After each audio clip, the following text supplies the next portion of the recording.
Hey, good evening, everyone. Welcome to the 3BeerPod. It is episode number 6. Get that. Oh, well, see you next week, guys.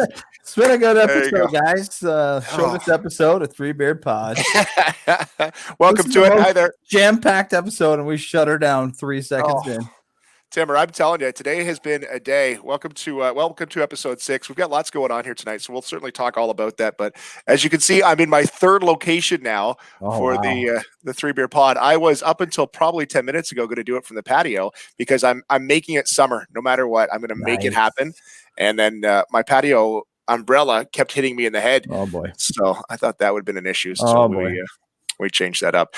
Thanks for tuning in here tonight. We'll talk to our guests here in a few minutes. Stephen Rich is going to join us from Cowbell up in Blyth, a great brewery, and our buddies over at Sons of Kent. Sluggo is going to talk to us here in a few minutes. We need to start with our sponsors. Of course, we want to say thank you to me, one of the sponsors here tonight, where I can help you buy or sell a home. And remember, if you buy or list your home with me, we will hook you up with a 6-pack of beer of your choice for the sponsorship here with myself. And also, we should mention, too, the Health House, too, Timmer. Your wife has been a big contributor here lately. So she has been. She helped me decorate. Oh, I got it right tonight. She helped me decorate here today. After last week's episode with Joe Siddle, I thought I better get the old Tiger Stadium banner back up there. That's good stuff. Sweet Lou Whitaker's birthday today. No way. Yeah, Lou is 63. And we were talking last week with Joe Siddle is that I'm not a Tigers fan, but darn it, if there's one Tiger I liked was Lou Whitaker. Lou Whitaker and Alan Trammell. Can't beat it. They killed my Jays many, many times. Hey, we wanted to mention, too, that we are now on Instagram. You can follow us at 3BeerPod. We're looking to add to that. So if you want to jump on Instagram, you can tag us in your tweets, tag us in your posts, or get us there at 3BeerPod on the Insta. Timmer, let's start tonight with what you drinking, bud? What you drinking tonight there, bud? Hey, I got this one poured out a little bit here already. It is it's White Bronco from Sandwich. Big shout out to my buddy Quiggs who slid this one in at my back door. It's White Bronco out of Sandwich Brewing Company, which is a really cool brewery to check out sometime when this all gets going. I know they have some curbside pickup for sure there right now, but man, it's a juicy IPA. And it is delicious. Nice. So I'm drinking here tonight. I'm just finished. It's a Cameron's Brewing. Oh, nice. From Oakville. That is a cream ale. Delicious. Finished that with supper here tonight with the fam. So what you drinking, bud, here tonight?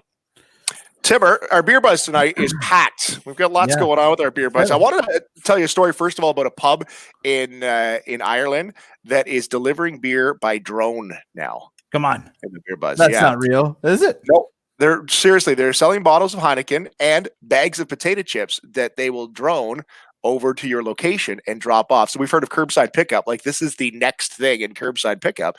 They'll drone it right over to your house and drop it there at the front door. And they'll also do bottles of wine too.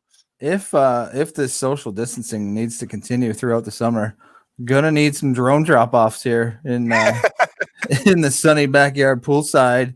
Little drone drop-off. So maybe we talk to my friend Darren Eber about possibility of this one. He's got some ideas. Maybe we can add that to the list here. Hey, maybe it's coming. It's coming. And I wanted to mention, too, is we're going to announce a beer launch here. Fenelon Falls is got a new partnership with an environmental group up in the Kawartha regions.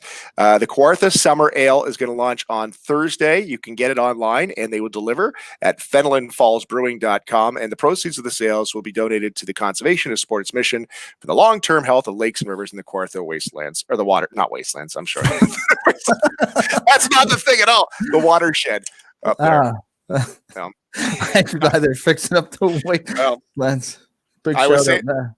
Yeah, I was in such a good launch there too, but not so much. Fenelon Falls, we wanted to say hey to them and mention their launch coming up. All right, we do have a launch that is coming up here. Let's talk to our buddies from episode 1.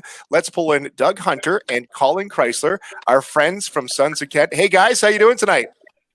Good. Doing great, guys. Hey, gentlemen. Can you hear me all right? We can hear you loud and clear. Awesome. So This is going to be our first beer launch officially on the show. For what we want to do with the 3BeerPod is launch beers from some of our local breweries and some of our breweries from around Ontario. So you guys have got a couple here you wanted to talk about. Who wants to shoot first? Well, you know what? I'll go first. Yeah. I'll go first. I got two things to talk about. One, if you need some online orders, we got them covered. You can go on our website and you can do an online order on there, and we'll deliver anywhere in Ontario. But the bigger news, bigger than online ordering this week, is the launch of Berry White that's going to happen on Friday. Oh boy! I just happen to have a delicious can here. Oh boy! That's Colin, good. I'm not sure if you got one, but I don't. I just get to make it. I don't actually get to enjoy it. So, yeah. This is going to make people very happy. There's some people that this is what they live for, and Berry White being back is people are gonna go nuts. I almost dumped my beer right there. Okay, we're back. You're a little excited, Tim. I got so excited. It's a Friday release, boys. This Friday? That is awesome. This Friday, yeah. Oh boy. You got is this year 3 of the Berry White?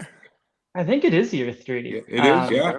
It gets better every year, though. I'm honestly like super stoked on this batch. I mean, it's always good, but this year it's like I'm really, really excited. So yeah, it's exciting stuff. Cool stuff. Number 2, what else did we want to talk about here tonight, guys?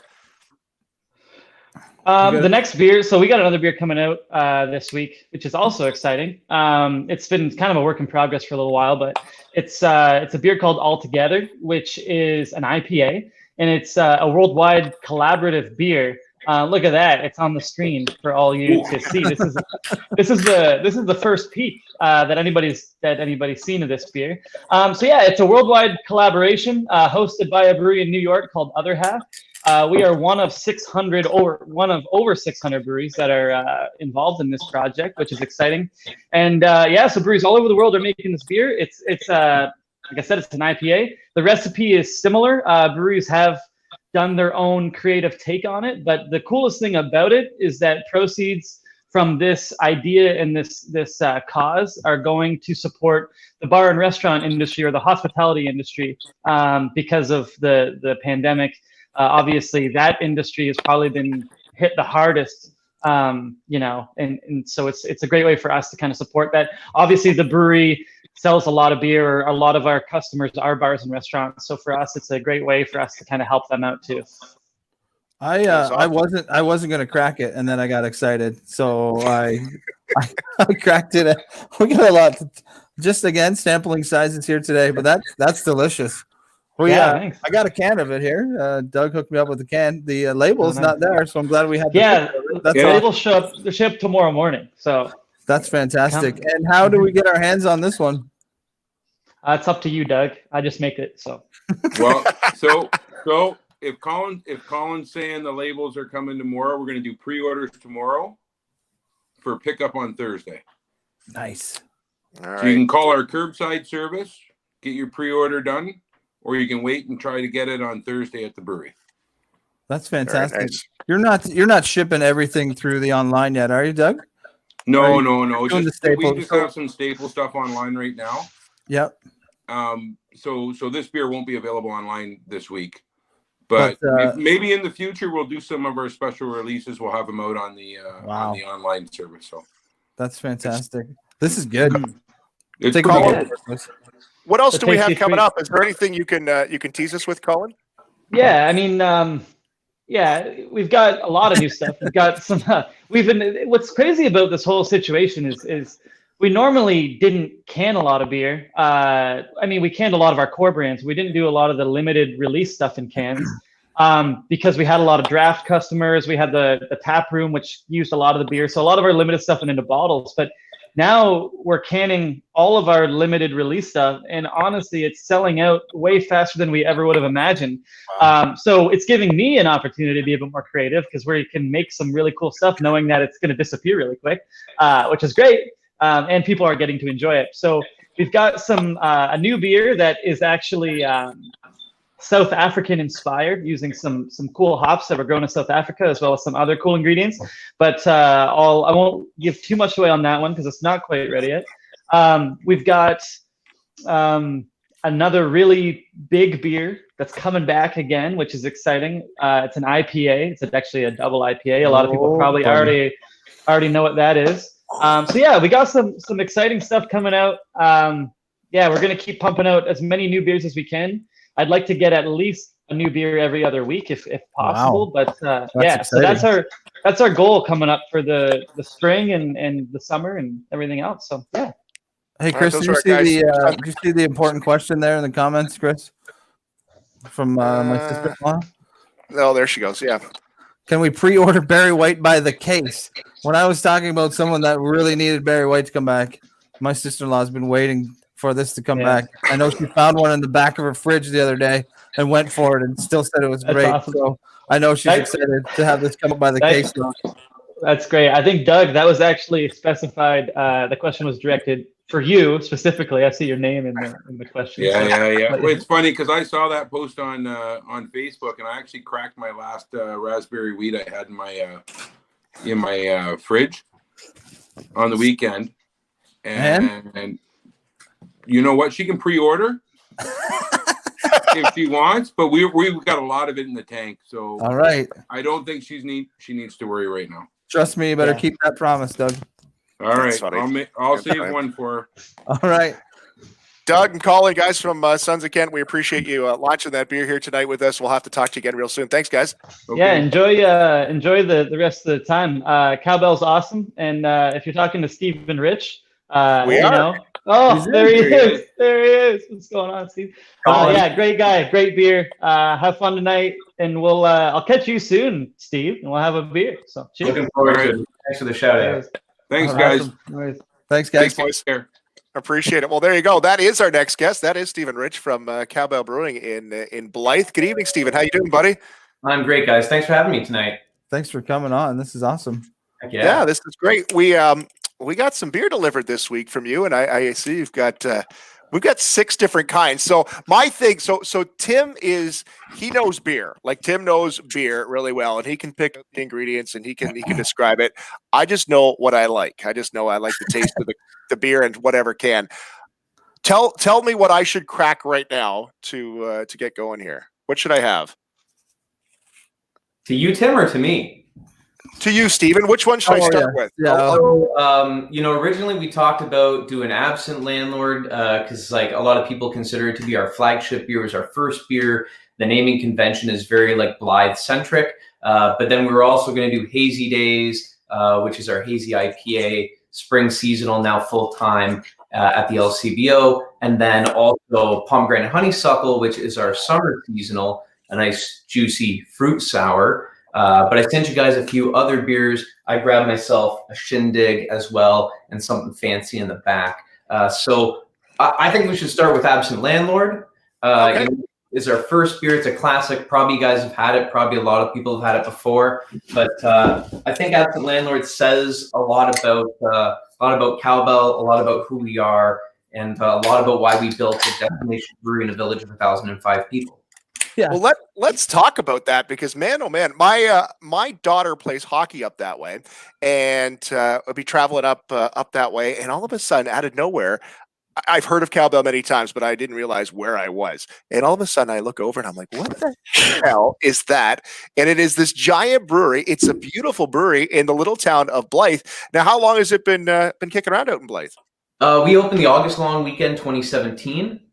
Construction before that was about 425 days, actually exactly 425 days.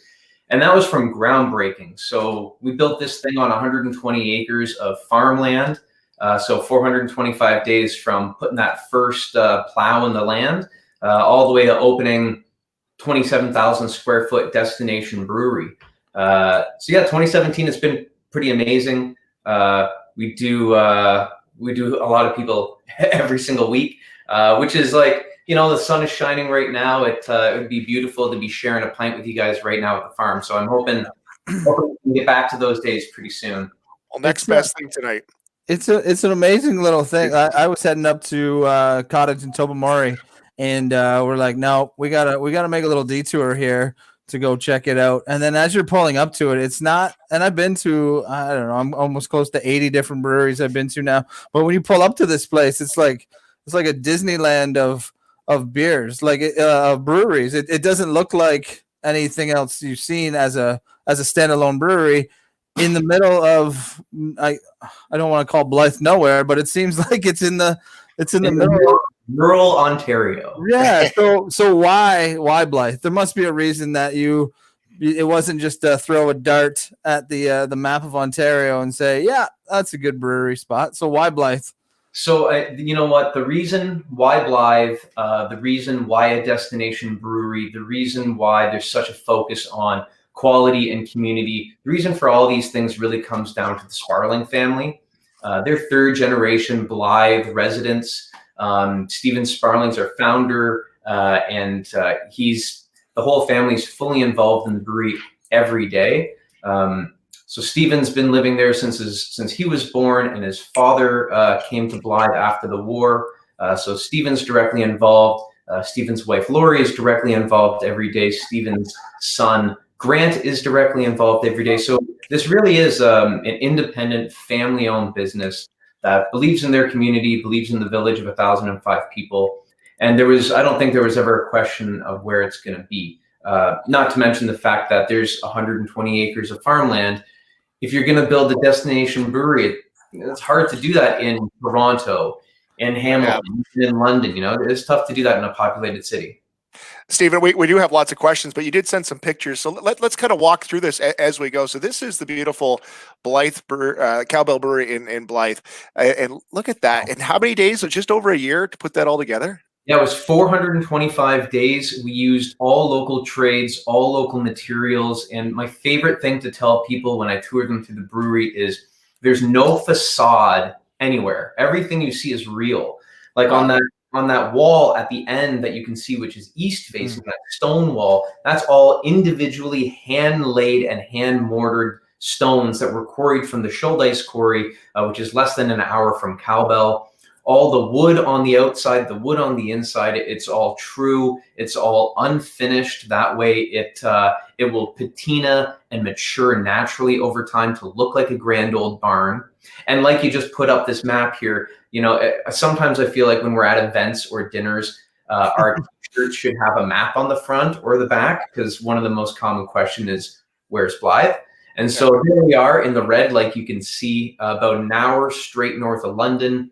We're probably about 2 hours from you guys in Chatham, about 2 and a touch hours to Toronto, depending on traffic, of course.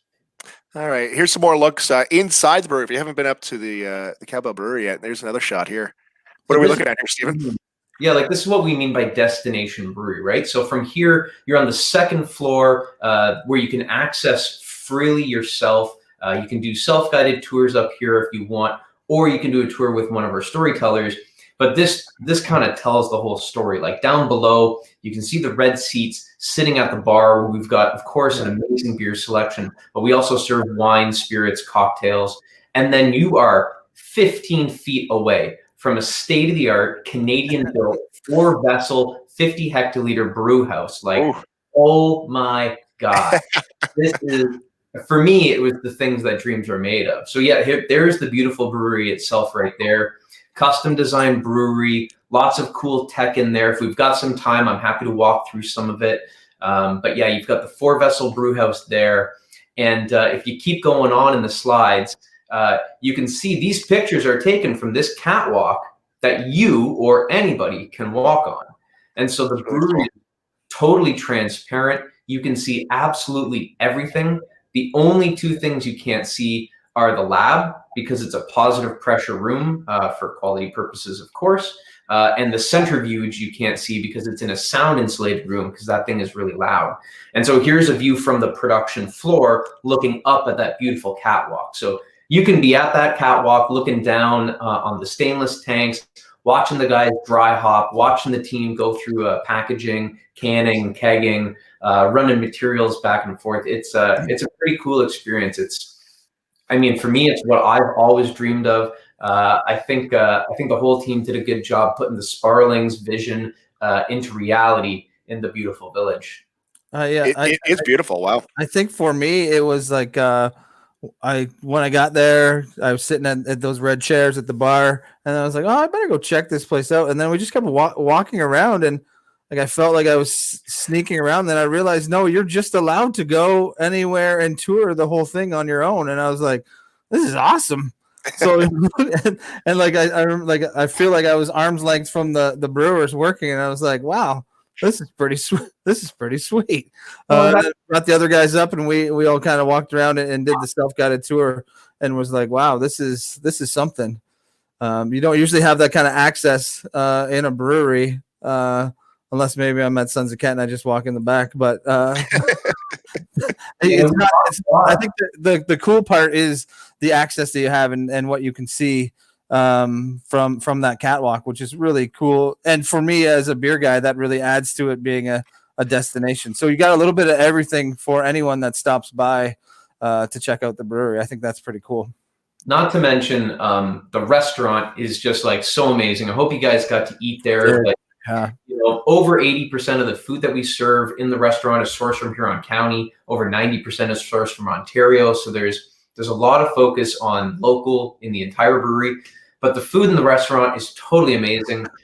One shot that I didn't send that I like to show people is pictures of some of the cocktails we make. We do a smoked Manhattan. Oh my God. The cocktail itself is amazing, but the presentation, I can't even begin to describe it. Like what I'm trying to say is every team, the restaurant, the brewing team, marketing, the whole company that envisioned this thing, there's just so much heart and love that went into this thing. And as you just described it bleeds through the walls, right? Yeah. I think the other thing that's cool is all the options that are there. The food was dynamite. We all had lunch there sitting at the bar. The bartender was awesome and talked us through some of the cocktails that he was making. We were drinking beer, but he was making cocktails. So it was a really cool experience that we have there. So I think that's pretty cool, because sometimes you get people that don't. You get a group of people together and you want to go to a brewery, or I want to go to a brewery. They're like, well, I don't drink beer. I'm like, and then usually I say, too bad, you're going to drink beer anyways. But at Cowbell, you have some other options there, which I'm sure some people really like, especially if you are, doing that day trip into rural Ontario, and you got a little bit of something there for everyone. And I think that's really cool. That's actually probably one of the most important aspects of the brewery is inclusion. When we built this brewery, when the Sparlings thought up this concept, the idea was anyone can come, absolutely anyone can come to Cowbell and have an amazing time.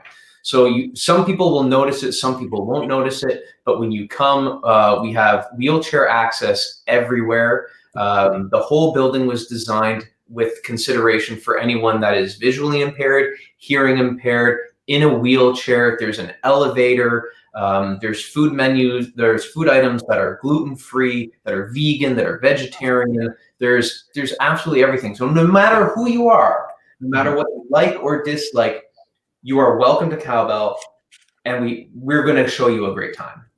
We're getting some great comments on it because it sounds amazing, and you're selling it as well. And everybody that's been there has got nothing but good things to say. I wanted to ask you about a couple things because it's North America's first carbon neutral brewery. I want to know what that means. And the world's first closed loop brewery. What do those two things mean for those that don't know? Both of them reference our commitment to stewardship, environmental stewardship. I'm going to reference Stephen Sparling over and over, I'm sure, and I hope he doesn't mind. But Stephen used to say to us all the time that we are a brewery in rural Huron County. We're among farmland, and the farmers are the true stewards of the land. They understand that if they don't treat the land well, they won't grow crops, they won't sell crops, they won't feed their family, they won't feed Ontario, they won't have a farm. So they understand that they need to be stewards of the land, and we're going to take the same approach. So from day one, we went through design, engineering, equipment, process to ensure that we were doing everything with that in mind. So carbon neutrality means two things. It means that we do everything we can to reduce our carbon footprint, reduce the amount of energy required to do anything. And then it also means that we sequester, we replace any of that carbon footprint. So far to date, We've planted, I believe, over 17,000 trees. Much of them on site at Cowbell. We've got this beautiful forest growing in 20 acres of land in the back portion. And so every year we will measure our carbon footprint, not just at the brewery, but the distance that our sales reps travel, all the materials coming in and out of Cowbell, the carbon footprint for all of that. We'll plant trees to offset it. And then every year we have a third party firm that comes in and validates what we've done. Because we also really believe that it's only worth talking about if you can verify and validate. So that's crazy. Good for you. That's carbon neutrality, carbon zero. The other part is closed loop. This part is also super cool. Essentially, when we brew beer, 100% of the water that we use for production, cleaning, processing comes from our own aquifer. So we have an aquifer that we're sitting on. A well brings in that water. We go through a basic filtration process and UV sterilization to make sure that the water is safe to use. And then we brew with it. We clean tanks with it. We sterilize kegs with it. We steam kegs with it. We package with it, etc. We do everything with that water. And then all of the wastewater produced from the brewery, from the restaurant, from the offices, all of the wastewater, all of the effluent goes into our own on-site waste treatment facility. Wow. And then that waste treatment gets processed, and then the result is gray water, which is safe to deposit into the land, not safe to consume, but safe to deposit into the land. And so all of the effluent is treated and then eventually deposited back into the land through the bedrock into the aquifer, and then we brew with it again. So it's that closed loop concept. So we're the world's first closed loop and carbon neutral brewery, because there are closed loop breweries and there are carbon neutral breweries. We believe we are the only one. Very challenging, of course, to validate that with the million breweries, some tiny, some massive, but we believe we're the world's first carbon neutral and closed loop. Well, I guess that's what you could do when you build a brewery from the ground up, and you can, make these decisions right off the top, where maybe some other ones don't have that choice to make. Tim, I think we both cracked the same one here. Nope, not at all. Oh, okay. I got the pomegranate honeysuckle. Yeah, me too. Oh, me you did. too. Oh, your color looks a little different to me. There we go. Yeah, there you go. It's refreshing. Tell us about this one, Steven. The pomegranate honeysuckle. What's this? So Palm Honeysuckle is our summer seasonal for the LCBO. And like you guys were just talking about the color, but I'm going to hold this up to the camera. I hope it shines through. Oh yeah, just like ruby red with that beautiful pink foam. So this is a kettle sour that we brewed with pomegranate and honeysuckle. Honeysuckle is one of these, I don't think it's new, but kind of newly known superfruit. Kind of like a blueberry, a little bit drier and a little bit tannic. And so we were thinking for a long time about, we wanted to do a fruit sour. We really wanted to get a fruit sour into the mix. We had not done a sour beer to date before Palm Honeysuckle. And so we thought about interesting fruits to use. We all talked about pomegranate, and a supplier in Quebec emailed us about the honeysuckle. And after tasting it, pomegranate and honeysuckle both kind of have that dry, juicy, slightly, fruit tannic, like wine tannic sensation to them. And we thought it would be a really nice match in a low ABV, fruity, but kind of dry and drinkable also fruit sour. So, I mean, the nose is like, it's light and lovely and fruity. I get mostly that pomegranate with a little bit of blueberry. Yeah. And usually sours are not my thing. I'm the first one to admit that all the time. But when you know what you're getting and prepare yourself, I think that's part of it with people trying sours is, ooh, what the heck is this? This isn't the beer that I thought it was. It's smooth, and it just has a little tart at the end. And it's not like I'm not super puckered over it. And it's just like, this is again a nice summer, delicious beer to try. The balance is beautiful, right? Like the team did such a nice job on this thing. I know all the brewers went through a lot of different trials to really nail this beer, and everyone's super proud of it. It's our first sour, like I said. We're all really happy about it. Glad you guys like it. Yeah, it's so nice. It's in the LCBO now. Is that what I heard you say there, Steven? It's in the LCBO. It's available on our website for delivery. We're $45 delivery for free delivery, but we deliver all over Ontario no matter the volume. But yeah, you can find this can at most LCBOs around Ontario right now. She's a beaut. She is good. She's good. So, So alcohol. So it should be good for those patio days whenever they come back. Yeah, soon, hopefully. What have things been like for Blyth with being a smaller town? Has the pandemic affected the brewery itself? Are you seeing less traffic? Well, obviously you're not open, but has this affected you, or how has it affected you in the last couple months? It's I mean, I feel like most breweries have a similar story, right? For us, it feels really strange up there because we have a 100-seat restaurant, 100 seats inside, 100 seats outside. We do a crazy amount of throughput at the brewery. 100,000 people coming every year. It's just bonkers. So it's sad that on sunny days like this, we can't have our friends and family up to the brewery. The patio's gorgeous. The restaurant, like you saw, is amazing. But what's really disappointing is we employ 175 people. Wow. Yeah. And a lot of that is in the restaurant, maybe 100 in the restaurant. So we got a lot of staff that need to earn for their families, and it's really sad to not be able to support them as much as we want to.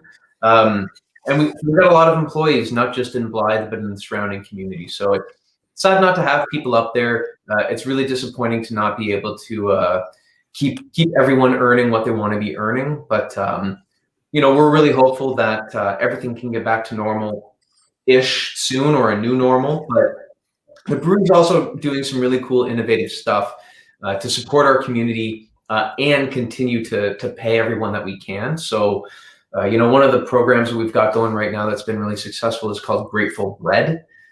Every single day, our pastry team makes 50 loaves of bread from spent grain, and we give it for free, one per person, to the first 50 people that show up at Cowbell every day. First hour is for seniors and anyone in need only.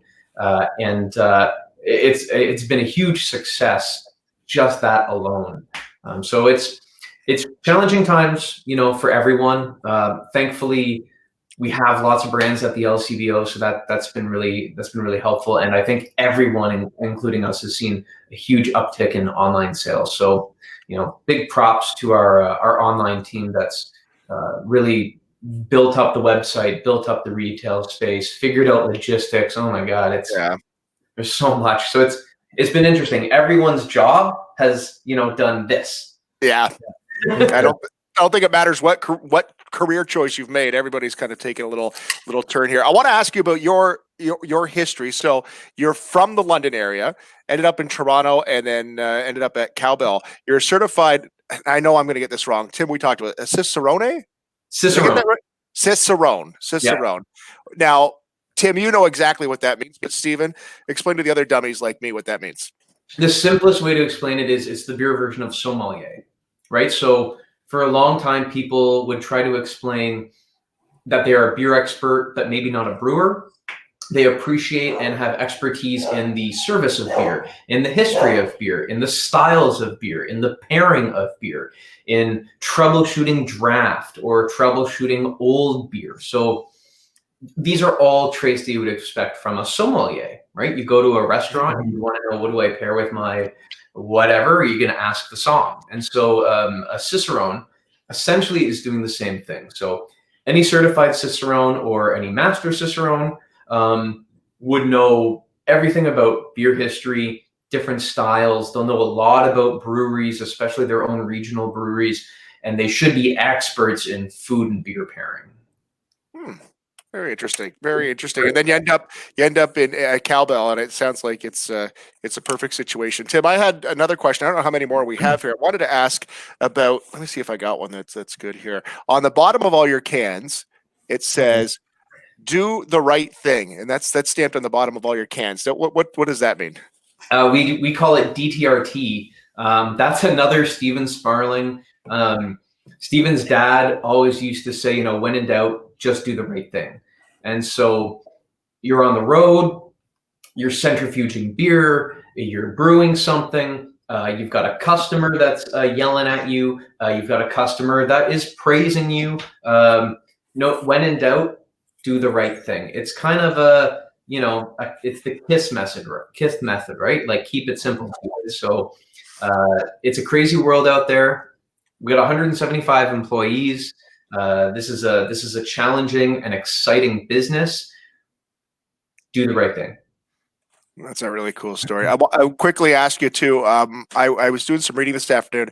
There's plans for an amphitheater on the property, and is that still going ahead this summer?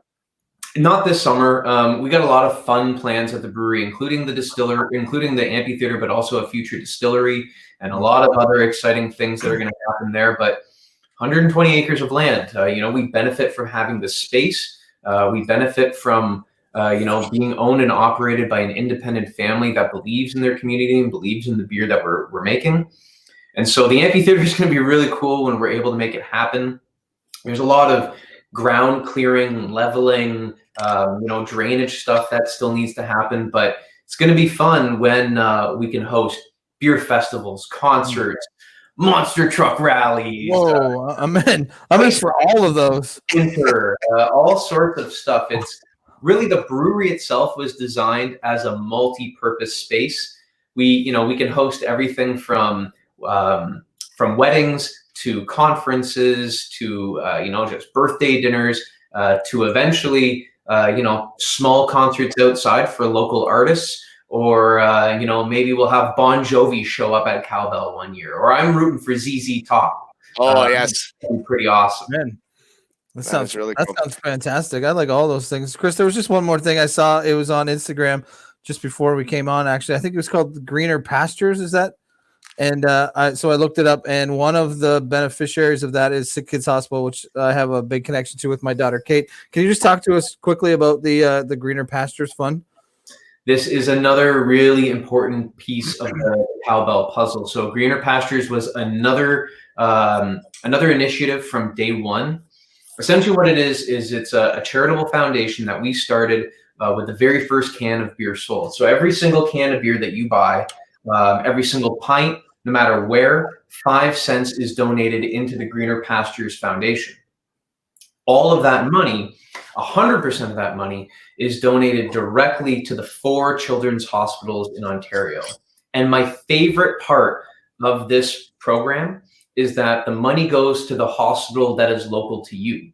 So if you're in Toronto or the GTA, all of those 5 cents go to Sick Kids. But if you're in Hamilton, it goes to MAC. If you're in Ottawa, it goes to CHIO, etc. So you are literally you're contributing to the growth, success, and support of the children's hospitals that most affect where you are. So it's the real deal. It was literally the very first can that we sold before we even broke ground at the brewery, because we were contract brewing at the time. And I don't have the most current number, but I know in January we hit $317,000 raised for the children's hospitals. It's amazing. Good for you. Do the right thing. That says it right there very much. So as we wrap up, we can get all your beers online. We find them at cowbellbrewing.com.